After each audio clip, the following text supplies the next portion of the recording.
తెలంగాణ మాజీ ముఖ్యమంత్రి కేసీఆర్ గారు అక్కడ అసెంబ్లీకి హాజరైన తర్వాత ముఖ్యమంత్రి రేవంత్ రెడ్డి గారి వాయిస్లో మరింత జోరు, మాటల్లో మరింత ఘాటు పెరిగింది యాక్చువల్గా.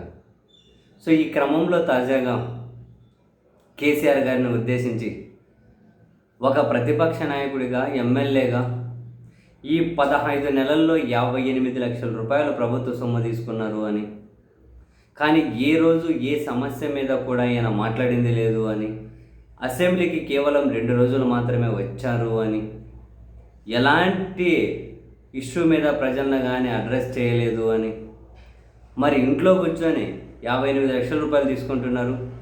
ఇదేం కరోనా టైం కాదు కదా, work from home, work from farm house ఉండడానికి అని కేసీఆర్ గారిని కార్నర్ చేసుకుంటూ తెలంగాణ ప్రజల్లోకి ఈ విషయం చొచ్చుకొని పోయే విధంగా తానైతే అసెంబ్లీలో మాట్లాడారు. ఈ క్రమంలో ఒక ప్రముఖ వెబ్సైట్లో ఇదే సూత్రం జగన్మోహన్ రెడ్డి గారు కూడా వర్తిస్తుందా అన్న కథనం వచ్చిన తర్వాత ఈ కూటమి ప్రభుత్వాలు, ఈ కూటమి పార్టీల నుండి జగన్ గారికి ఈరోజు రేపు అటువంటి విమర్శ ఎదురవుతుంది అని చెప్పి రాసిన తర్వాత కూడా టీడీపీ, జనసేన సోషల్ మీడియా అకౌంట్లలో అవును జగన్మోహన్ రెడ్డి గారు కూడా ఇది వర్తిస్తుంది, ఈ 9-10 నెలలు అసెంబ్లీకి రాకుండానే డబ్బులు తీసుకున్నారు అని అటువంటి విమర్శలు నేటివి నెట్టింట కనిపిస్తూ ఉన్నాయి. చాలా సిల్లీ విమర్శలు. ఎందుకంటే అసలు రేవంత్ రెడ్డి గారు కేసీఆర్ గారిని ఉద్దేశించి చేసిన విమర్శలు ఏవైతే ఉంటాయో 0.1% కూడా జగన్ గారికి వర్తించవు. కారణం ఏంటి? జగన్ గారు ఈరోజు సైలెంట్ లేరు. ప్రజా సమస్యల మీద గంటల గంటల మీడియా సమావేశం పెడుతూ ఉన్నారు, నియోజకవర్గానికి వెళ్తున్నారు, రాష్ట్ర పర్యటనకి వెళ్తున్నారు. వాళ్ళ పార్టీ ప్రజా సంబంధిత విషయాల మీద ప్రొటెక్ట్లు కాల్ఫార్ చేస్తూ ఉన్నారు, నిరసనకు పిలిపిస్తూ ఉన్నారు, వివిధ కార్యక్రమాలు చేపడుతూ ఉన్నారు. ఆ ప్రజా సమస్యల మీద వీలైనంత ఎక్కువ చర్చించడం కోసం, ప్రశ్నించడం కోసమే ప్రతిపక్ష హోదా కావాలి అని కూడా జగన్ గారు వైసీపీ డిమాండ్ చేస్తూ ఉంది. ఆయన నిత్యం యాక్టివ్గానే ఉన్నారు.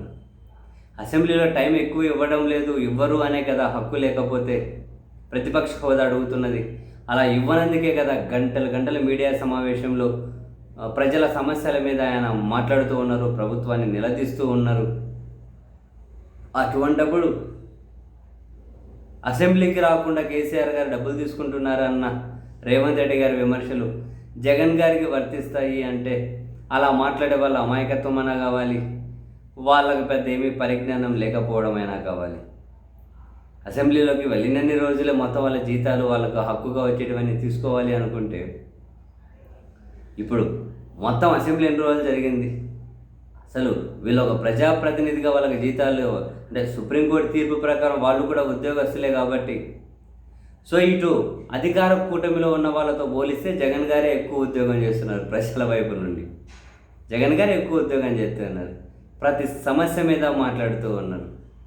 సో ఏదో ఒక విమర్శ చేయాలి కాబట్టి ఏ విమర్శ చేయాలన్నా జగన్ గారి మీద ఈజీగా చేయొచ్చు అనే ఉద్దేశంతో కొందరు ఉంటారు కాబట్టి ఇలా ఏది బుద్ధి పుట్టేది ఆయన మీద విమర్శలు చేసుకుంటూ పోవడం తప్పితే అంతకుమించి